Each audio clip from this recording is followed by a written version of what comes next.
तो जैसा कि लास्ट एपिसोड में हमने देखा था कि जेड एम्परर को चांगशाओ की सारी प्लानिंग का पता चल गया कि कैसे चांगशाओ ने उनका यूज करते हुए जीफांग टाओइज्म को कैटेस्ट्रॉफी का हिस्सा बनाया। इसी बात से नाराज होकर जेड एम्परर चांगशाओ को गुहांगान पैलेस का सुपरवाइजर बना देते हैं। ये पैलेस वो जगह है जहाँ पर इमॉर्टल लड़कियाँ डांस और मर्दों को रिझाने के तरीकों को मास्टर करती है। अगर चांगशाओ यहाँ पर गया तो उसका ब्रेकअप कंफर्म था। इसीलिए चांगशाओ जेड एम्परर से कहता है कि मैं डीमन आर्मी को हराने में आपकी मदद करूंगा, लेकिन प्लीज मुझे गुहांगान पैलेस मत भेजिए। तो जेड एम्परर भी उसकी बात मान जाते हैं। अब आगे तो इस एपिसोड की शुरुआत में हमें हेवनली कोर्ट की विशाल आर्मी दिखाई गई, जो कि एंशिएंट डीमन का मुकाबला करने के लिए बुझाओ माउंटेन पर पहुंच चुकी थी। साथ ही साथ हम जेड एम्परर की फ्लाइंग कैरेज को भी देख पाते, जो कि कतई शानदार थी। अब चांगशाओ आगे आकर एंशिएंट डीमन की आर्मी को बताने लगा कि मैं हेवनली कोर्ट का वाटर गॉड हूँ और जेड एम्परर की कमांड पर मैं तुम्हारे साथ बैटल करने यहाँ आया हूँ। अगर तुम लोग कर्मा में फंसना नहीं चाहते तो जल्दी से अपनी वेपन सरेंडर करके यहाँ से निकल जाओ। अगर तुम ऐसा करते हो तो हमारा हेवनली कोर्ट तुम्हें नहीं रोकेगा और ना ही यहाँ पर कोई बैटल होगी। चांगशाओ की अनाउंसमेंट सुनकर एंशिएंट डीमंस थोड़ा सा कंफ्यूज हो गए। उन्हें लग रहा था कि उन्होंने वाटर गॉड की बात मानकर यहाँ से जाना चाहिए, लेकिन तभी लुया का सलाहकार डीमन आर्मी को बताता है कि तुमने इस वाटर गॉड की बातों में नहीं आना चाहिए। ये डीमन आर्मी पर कोई रहम नहीं करने वाला। जैसे ही तुम लोग वेपन्स ड्रॉप करोगे ये तुम पर हमला कर देगा, इसलिए कोई भी इस वाटर गॉड की बात मत सुनो। इसलिए एंशिएंट डीमन सीधा हेवनली कोर्ट की आर्मी पर अटैक करने के लिए आगे बढ़ने लगे, जो देखकर चांगशाओ अपनी एक और चाल खेलता है। उसने वहाँ पर विसल बजाना शुरू किया था। उसके ऐसा करते ही वहाँ पर बाइजे की सेलेस्टियल फॉर्म की एंट्री होती है। बाइजे को देखकर तो सभी एंशिएंट डीमन उनके सामने सिर झुकाने लगे। डीमन क्लान में ऐसा कोई नहीं था जो बाइजे की रिस्पेक्ट ना करता हो। और तभी बाइजे सीधा जाकर चांगशाओ के सामने अपना सिर झुकाते हैं। वो वाटर गॉड को ग्रीट कर रहे थे। चांगशाओ भी बाइजे का लाड करते हुए डीमन आर्मी को बताने लगा कि सीनियर बाइजे तुम्हारे डीमन आर्मी के सलाहकार थे, मगर अब वो मेरी सवारी बन चुके हैं। तो बताओ क्या अब भी तुम मेरे सामने सरेंडर नहीं करोगे? इधर डीमन आर्मी को तो बहुत बड़ा सदमा लग गया था कि उनके मार्शल सीनियर बाइजे ने चांगशाओ के सामने सरेंडर किया है, तो भी सरेंडर करने के बारे में सोचने लगे। लेकिन तभी वो मुड़े हुए दांतों वाला सुअर उन्हें मना कर देता है। वो कहने लगा कि इस बाइजे ने सरेंडर किया तो क्या हुआ, हम डीमन सिर्फ एक बंदे की वजह से हार नहीं मान सकते। हमारे डीमन रेस की डेस्टिनी ने अभी तक गिव अप नहीं किया, जरूर से हमारा फ्यूचर ब्राइट होगा। ये सुनकर ही चांगशाओ हंसने लगा। वो कहते हैं तुम्हारा फ्यूचर, रुको एक सेकंड में अभी तुम्हें तुम्हारी डीमन रेस का फ्यूचर बता देता हूँ। जिसके बाद उन सभी डीमंस को लोया की ऑरा महसूस होने लगी और उतने में ही चांगशाओ डीमन एम्परर सील को बाहर निकाल लेता है। Well jade seal demon race के लिए काफी अनमोल चीज है, लेकिन फिलहाल वो चांगशाओ के कब्जे में थी। उस जेड सील को देखकर तो सभी डीमंस काफी ज्यादा इमोशनल हो गए। उन्हें लग रहा था कि शायद लोया भी चांगशाओ के ही पास होगा और उसकी मौत की खबर झूठी थी। और उसी वक्त चांगशाओ ने अपनी सोर्ड से उस जेड सील पर एक जोरदार स्लैश कर दिया। उसके ऐसा करते ही जेड सील के अंदर से लोया की सोल ट्रेस बाहर आ गई और उसे एक ब्लैक एनर्जी ने कैप्चर किया हुआ था, जो कि है चांगशाओ की एनर्जी। और तभी वो फिनिक्स बर्ड खुद को आजाद करते हुए सीधा जेड एम्परर पर अटैक करने के लिए आगे बढ़ता है, जो देखकर जेड एम्परर कहते हैं कि इतना सब कुछ होने के बावजूद भी डीमन रेस की डेस्टिनी हार मानने के लिए तैयार नहीं है। ये अभी भी हमारे हेवनली कोर्ट के खिलाफ जाने की जरूरत कर रही है। जिसके बाद जेड एम्परर सीधा उस कैरेज से बाहर आकर उस फिनिक्स बर्ड पर अपने कई सारे ड्रैगन्स रिलीज कर देते हैं। देखते ही देखते उन सारे ड्रैगन्स ने उस फिनिक्स बर्ड को चारों ओर से जकड़ लिया। तब तक जेड एम्परर भी अपनी सोर्ड को समन करते हुए सीधा उस फिनिक्स बर्ड की तरफ रवाना हो गए। वहीं पर हम जेड एम्परर के ड्रैगन्स को देखते हैं, जिन्होंने तो उस फिनिक्स बर्ड की वाट लगा दी थी। वहीं दूसरी तरफ चांगशाओ भी अपनी सोर्ड को रेज करते हुए उसमें डिवाइन पावर ऐड करने लगा, ताकि वो डीमन रेस की बची कुची उम्मीद को भी डिस्ट्रॉय कर पाए। वहीं दूसरी तरफ जेड एम्परर भी बड़ी स्टाइल के साथ उस फिनिक्स बर्ड को खत्म करने के लिए आगे बढ़ने लगे। उन्होंने अपनी पावरफुल एनर्जी का यूज करते हुए बड़ी आसानी के साथ उस फिनिक्स बर्ड को काट दिया था। और यही सेम काम चांगशाओ करता है। उसने भी जेड एम्परर सील को 2 हिस्सों में काट दिया था, जिसके चलते वहाँ पर एक जोरदार ब्लास्ट हो जाता है और इसी धमाके के साथ डीमन आर्मी की बची कुची उम्मीद भी डिस्ट्रॉय हो गई। और उसी वक्त जेड एम्परर डीमन आर्मी को बताने लगे कि मैं एक एम्परर की हैसियत से हेवनली वे की पावर का यूज कर सकता हूँ, तो उसी पावर का यूज करके मैं मेरी हेवनली कोर्ट की आर्मी को स्ट्रांग बनाऊंगा।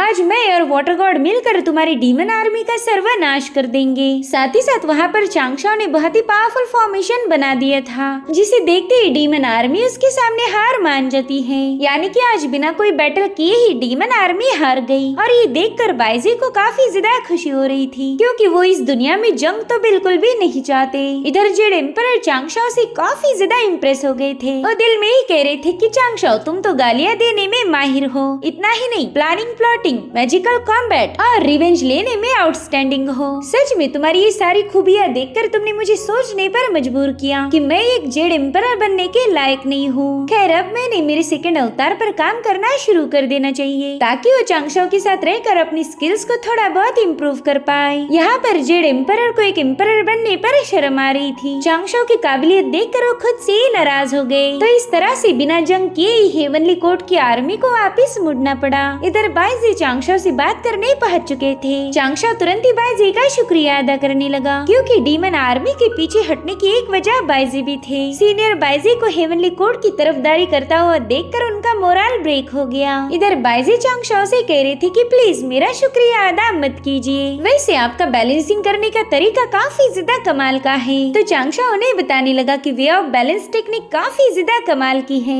आज मैंने वे ऑफ द बैलेंस का बस बेसिक वर्जन यूज किया, लेकिन मेरे पास इसी टेक्निक की एक ऐसी मूव है जो सही वक्त पर हुक्म का इक्का साबित होगी। उस टेक्निक को मैंने आज तक किसी के सामने रिवील नहीं किया। जो सुनते ही बाइजी सीधा चांगशाओ के पास पहुँच गए। वो कहते वाटर गॉड क्या तुम इस टेक्निक को थोड़ा सा रिवील कर सकते हो? तो चांगशाओ ने अपनी बैलेंसिंग टेक्निक की एक खास मूव के बारे में बताने लगा। वो कहता है कि अगर मैंने मेरी प्रिमोर्डियल स्पिरिट की पावर को 9 गोल्डन पिल के साथ मर्ज किया तो मैं एक सेंट का मुकाबला भी कर सकता हूँ। ये सुनकर तो बाइजी काफी ज्यादा शॉक हो गए। चांगशाओ ने बताता है कि घबराओ मत, इससे मेरी कल्टीवेशन पावर इंक्रीज नहीं होगी, यानी कि मैं उस बंदे की पावर को कम करते हुए उस पॉइंट तक ले जा सकता हूँ जहाँ पर मैं हूँ। फॉर एन एग्जाम्पल, अगर जेड एम्परर चांगशाओ के साथ फाइट करते हैं तो चांगशाओ इस मूव का यूज करके जेड एम्परर की एज यानी कि उम्र को कम करवा के खुद की एज तक ले जाएगा, और एज कम होने की वजह से उनकी पावर भी कम होगी। इस तरह से चांगशाओ किसी भी डिवाइन का मुकाबला कर सकता है, और यही the way of balancing move की खासियत थी। अगर चांगशाओ ने उसे यूज किया तो खुद के साथ साथ अपने ओपोनेंट के स्पिरिट को भी डिस्ट्रॉय कर सकता है,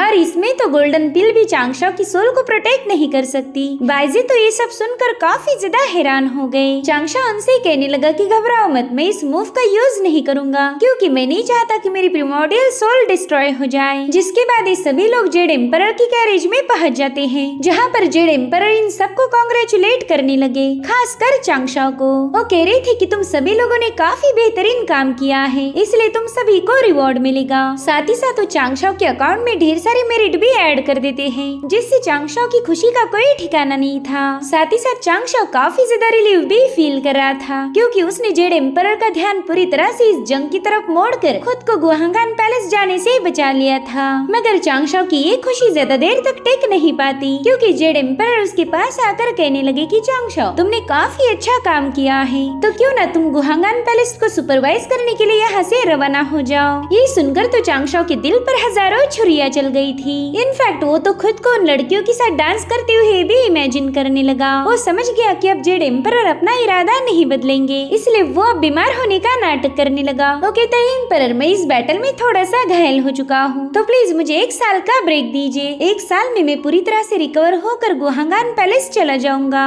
जेड एम्परर को पता था कि डीमन के खिलाफ बैटल में चांगशाओ को एक खराज भी नहीं आई, उसने तो सिर्फ जेड सील को तोड़ा था। इसलिए वो कहने लगे कि चांगशाओ मैं जानता हूँ तुम नौटंकी कर रहे, लेकिन फिर भी मैं तुम्हें 1 महीने का वक्त देता हूँ। लेकिन चांगशाओ तो अभी भी निगोशिएट करता है। वो कहते हैं प्लीज अगर 1 साल का नहीं तो एटलीस्ट मुझे 3 महीनों का वक्त दीजिए। तो वो उसकी बात सुनते हुए कहने लगे कि ठीक है, अब तुम्हारे पास 2 महीने का वक्त है, इससे ज्यादा मैं तुम्हें 1 दिन भी नहीं दूंगा। मगर चांगशाओ तो अभी भी उनसे निगोशिएट कर रहा था। वो कहता है कि आपका ये प्यारा सा भोला भाला वाटर गॉड बुरी तरह से घायल है, मेरे पाँव में इतना ज्यादा दर्द है कि मैं ढंग से चल भी नहीं सकता, तो भला मैं उन लड़कियों को डांस कैसे सिखाऊंगा। तो जेड एम्परर वहाँ से जाते हुए कहने लगे कि अगर तुमने और जबान चलाई तो मैं तुम्हें कल ही वहाँ भिजवा दूंगा। ये सुनकर तो बेचारे चांगशाओ की चीख निकल गई। अब वो सीधा सीनियर बाइजी के पास आकर उनसे सलाह मांगने लगा। वो कहता है कि कुछ ऐसा रास्ता बताओ जिससे जेड एम्परर का माइंड डाइवर्ट हो जाए और वो मुझे गुहांगान पैलेस भेजने का कैंसिल कर दे। जिस पर सीनियर बाइजी कहते ना मुन्ना ना, ऐसा मेरे पास कोई ऑप्शन नहीं। मेरे ख्याल से जेड एम्परर तुम्हारा और युनशाओ का ब्रेकअप करने के बाद ही दम लेंगे। जिस पर चांगशाओ कहता है कि मैं भी इतनी जल्दी हार नहीं मानूंगा। मेरे ख्याल से हमारे पास 2-3 ऑप्शन है, क्यों ना हम कुछ एंशिएंट डीमन के हाथों मुझे किडनैप करवा ले। जिस पर बाइजी कहते कि कोई भी डीमन ये काम करने के लिए तैयार नहीं होगा, वो लोग तो तुम्हारे सामने थर थर कांपते हैं। तो चांगशाओ उनके साथ दूसरी आइडिया शेयर करता है। वो कहने लगा क्यों ना ज़ीफंग टाओइज्म के हाथों से हम हेवनली कोर्ट पर अटैक करवा दे। जिस पर बाइजी कहते रहे ये तो नेक्स्ट टू इम्पॉसिबल है, वो लोग तो चाहकर भी कभी हेवनली कोर्ट पर अटैक नहीं करेंगे। ये सब सुनने के बाद तो बेचारा चांगशाओ वहीं पर लेट गया। उसकी ऐसी हालत देखकर तो उसके पेपरमैन उसके अंतिम संस्कार की तैयारियां करना शुरू कर देते हैं। तभी बाइजी चांगशाओ से कहते कि मेरे प्यारे चांगशाओ, मेरे ख्याल से तुम जेड एम्परर का मन बदल नहीं सकते, तो क्यों ना तुम युनशाओ को ही मनाने का कोई तरीका ढूंढ लो। युनशाओ को तो इमेजिन करते ही चांगशाओ को खून की उल्टियां होने लगी। भले ही चांगशाओ किसी के बाप से नहीं डरता, मगर अपनी गर्लफ्रेंड युनशाओ के सामने उसकी एक नहीं चलती। अब वो जल्दी से अपने इमोशंस को कंट्रोल में करते हुए एक लेटर लिखना शुरू कर देता है, जो कि था युनशाओ के लिए। और उसी वक्त चांगशाओ को जुआनडो सिटी के कुछ विजन्स नजर आने लगे। वेल इस सिटी के बॉर्डर के पास करोड़ों डीमंस पहुंच चुके थे, जो कि उस बैरियर को तोड़ने में लगे हुए हैं। इसलिए चांगशाओ अपने मैजिकल आर्टिफैक्ट का यूज करते हुए इस पूरी जगह का मुआयना करने लगा। वो देखता है कि डीमंस ने बैरियर ब्रेक कर दिया है। और तभी वहाँ पर एंट्री हुई महान सेंट जुयान की। दरअसल ये सिटी महान सेंट जुयान की थी, जिस वजह से उन्होंने अपने पावर्स का यूज करते हुए डीमंस को डिस्ट्रॉय करना शुरू कर दिया। वो किसी भी कीमत पर अपनी सिटी को बचाना चाहते थे। महान सेंट जुयान का एक ही एनर्जी अटैक हजारों डीमंस को एक साथ निपटा रहा था, मगर डीमंस के पास आर्मी की कोई कमी नहीं थी, इसीलिए वो बड़ी ही तेजी के साथ सिटी की तरफ आगे बढ़ने लगे। उन्होंने उस पूरे कॉन्टिनेंट में तबाही मचा दी थी, जो देखकर महान सेंट जुयान काफी ज्यादा भड़क गए। उन्होंने अब अपनी खास टेक्निक यिन यांग रिवर्सल को एक्टिवेट कर दिया था, जिससे वहाँ पर यिन यांग की पावरफुल रिंग्स फॉर्म हो गई और वो अपने टोर्नेडो के अंदर सभी डीमंस को खींचने लगती है। जितने भी डीमंस उस टोर्नेडो में ट्रैप हुए वो जलकर राख हो चुके थे। भले ही महान सेंट जुयान काफी ज्यादा पावरफुल है, मगर फिर भी वो अकेले इतने करोड़ों डीमंस का मुकाबला नहीं कर सकते थे। तो उनकी मदद करने के लिए वहाँ पर कुछ कल्टिवेटर्स पहुँच गए, मगर अभी भी डीमंस पीछे हटने का नाम नहीं लेते। चांगशाओ भी इस भयानक जंग को देखकर समझ गया कि उसे महान सेंट जुयान की मदद करने जाना चाहिए। और तभी उसे सेंटाई चिंग का मैसेज आता है कि उसने जल्दी से बैटल ग्राउंड पर पहुंचना है। इस जंग के बहाने से चांगशाओ गुहांगान पैलेस जाने का भी टाल सकता है, मगर वो जानबूझकर सीनियर बाइजी के सामने स्माइल करते हुए कहने लगा कि मैं तो गुहांगान पैलेस जाने के लिए बेकरार हूँ, मगर अब जिम्मेदारियाँ बीच में आ गई। जिसके बाद वो जल्दी से जेड एम्परर से मिलने पहुँच गया। वो कहता है कि आपका वाटर गॉड गुहांगान पैलेस जाने के लिए बेकरार था। भला लड़कियों के साथ डांस करना किसे पसंद नहीं, मगर फिलहाल मैं वहाँ नहीं जा सकता, क्योंकि मुझे सेंटाई चिंग का मैसेज आया था कि मैंने जुआनडो सिटी रवाना होना है। वहाँ पर महान सेंट जुयान अकेले ही डीमन आर्मी का मुकाबला कर रहे हैं, तो मुझे उनकी मदद करने जाना होगा। जिस पर जेड एम्परर कहने लगे कि जुआनडो सिटी प्रिमोर्डियल वर्ल्ड और केओस सी के दरमियान का एक पैसेज है। अगर गलती से भी वो पैसेज डैमेज हो गया तो हमारा प्रिमोर्डियल वर्ल्ड खतरे में पड़ जाएगा, इसलिए मैं चाहता हूँ तुम भी वहाँ पर जाकर महान सेंट जुयान की मदद करो। और रही बात गुहांगान पैलेस जाने की, तो तुम वापिस आने के बाद हम उसके बारे में डिस्कस कर लेंगे। तो चांगशाओ तुरंत ही उनका शुक्रिया अदा करके वहाँ से रवाना हो गया। वो जाते हुए चैन की सांस ले रहा था, जो देखकर जेड एम्परर को हंसी आने लगी। वो जानते थे कि चांगशाओ उस पैलेस में बिल्कुल भी जाना नहीं चाहता, और इसी वजह से तो जेड एम्परर उसके मजे ले रहे थे। जिसके बाद हमें जुआनडो सिटी का सीन दिखाया गया। वहाँ लगे केओस सी के बैरियर से कई सारे मॉन्स्टर्स बाहर आने लगे। तब तक चांगशाओ भी वहाँ पर पहुँच चुका था। वो जल्दी से अपनी सोड को समन करते हुए जंग में शामिल हो जाता है।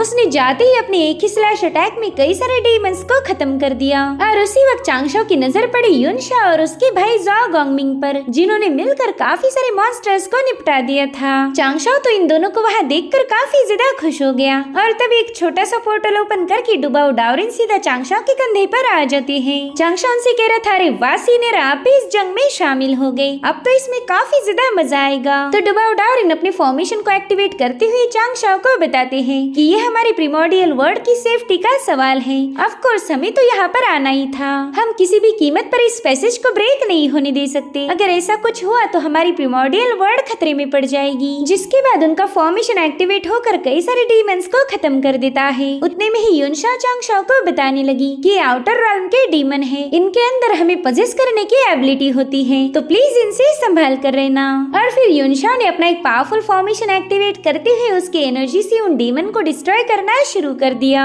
इधर चांगशाओ ने भी अपनी पावरफुल स्लैश की मदद से कई सारे डीमंस को मार दिया था। तब तक युनशाओ उसके पास आ जाती है। चांगशाओ तो उसके करीब आते ही शर्माना स्टार्ट कर देता है। वहीं दूसरी तरफ जाओ कॉन्गमिंग को ये समझ नहीं आ रहा था कि आखिर आउटर realm के डीमन यहाँ पर कैसे पहुँच गए, और वो भी इतनी विशाल तादाद में। और उसी वक्त जाओ कॉन्गमिंग देखता है कि उसके पीछे एक बहुत बड़े डीमन को टाई ने खत्म किया है। वेल ये बंदा चान टाओइज्म का मास्टर था। उसके साथ साथ वहाँ पर येलो ड्रैगन जैंग और जैन रुइन भी पहुँच जाते हैं। वेल इसका मतलब ये है कि इस जंग में चान और जाई इन दोनों सेट ने पार्टिसिपेट किया था। अब इन दोनों सेट के लोगों को आमने सामने आता हुआ देखकर चांगशाओ को इस जंग का छोड़कर इनका ही टेंशन आने लगा, क्योंकि चान और जाई टाओइज्म ये दोनों भी एक दूसरे के कट्टर दुश्मन हैं। चांगशाओ को डर था कि कहीं ये लोग डीमंस को छोड़कर आपस में लड़ाई शुरू न कर दे। वहीं पर डुबाओ डाओरेन और युआनशी बुद्धा एक दूसरे को घूरने लगे। उनका गुस्सा देखकर तो ऐसा लग रहा था कि मानो ये अभी के अभी फाइट शुरू कर देंगे, मगर वो दोनों तो अचानक से ही स्माइल करने लगे। वो कह रहे थे कि आउटर डीमन के साथ फाइट करने के लिए हम सबको एक होना ही पड़ेगा। वहीं पर चांगशाओ को तो अब इनकी दुश्मनी पर भी शक होने लगा। वो कहता है पता नहीं ये ऐसी कैसी फालतू दुश्मनी है जो कि मुसीबत के वक्त एक दूसरे के गले लग जाते। खैर इसमें मेरा ही फायदा हुआ,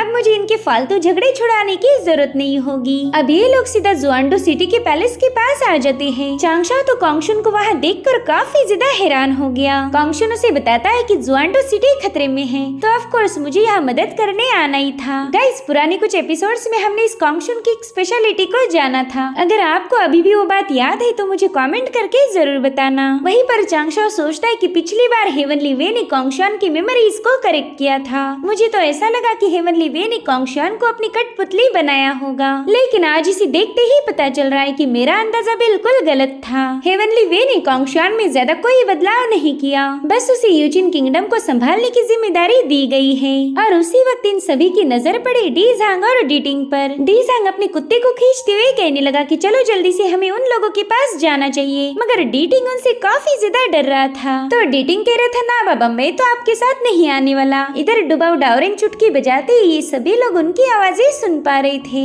डीटिंग कह रहा था मालिक हमने इन लोगों की काफी सारी उंगलियां की हैं, इसलिए मैं तो इनके सामने नहीं जाने वाला। अगर मैं गलती से उस वाटर गॉड के सामने गया तो वो तो मेरी खाली उधेड़ देगा, इसलिए नको बाबा मैं तो तुम्हारे साथ नहीं आऊंगा। मगर डीजांग उसे छोड़ने के लिए तैयार नहीं था। वो कहता है कि तुझे तो मेरे साथ आना ही होगा। और तभी डीटिंग की नजर पड़ी युनशाओ पर। वो कहता है देखो ये लोग तो उस फेरी को भी यहाँ लेके आए, अगर मैं उसके सामने भी गया तो एक ही सेकंड में मुझे खत्म कर देगी। वहीं पर डीजांग भी अपने कुत्ते को खींच खींच कर काफी ज्यादा थक गया था। वो कहता है भाई ऐसा कुछ नहीं होगा, लेकिन अगर तू मेरे साथ नहीं आया तो जरूर से हम दोनों को जमीन में गाड़ देगी। उनकी बातें सुनकर युनशाओ भी थोड़ा सा कंफ्यूज हो गई, क्योंकि उसका डीजांग और डीटिंग को मारने का कोई प्लान नहीं था। तो फाइनली डीटिंग भी डीजांग की बात मान जाता है। पहली बार ऐसा हुआ कि जीफांग टाओइज्म भी इन लोगों की मदद करने के लिए पहुंच चुका है। भले जीफांग टाओइज्म ने अभी तक इन लोगों की काफी सारी उंगलियां की थी, मगर आज मुसीबत के वक्त जुंटी ने इन दोनों को उनका साथ देने के लिए भेज दिया था। डीजांग उन सबको ग्रीट करते हुए उन्हें भाई और सिस्टर कहने लगा, जो सुनते ही मुंह फटाई डीजांग से कहता है कि प्लीज हमें भाई बहन मत बुलाओ। तुम्हारे जीफांग टाओइज्म के लोग पहले रिश्ते जोड़ते हैं और फिर उन्हीं को उंगलियां करते हैं, इसलिए बेहतर होगा कि तुम हमें टाओइस बुलाओ, वरना पता चले कि हमें भाई बहन बनाकर तुमने हमारी सारी मेरिट चुरा ली। ये सुनकर तो चांगशाओ की हंसी छूट जाती है।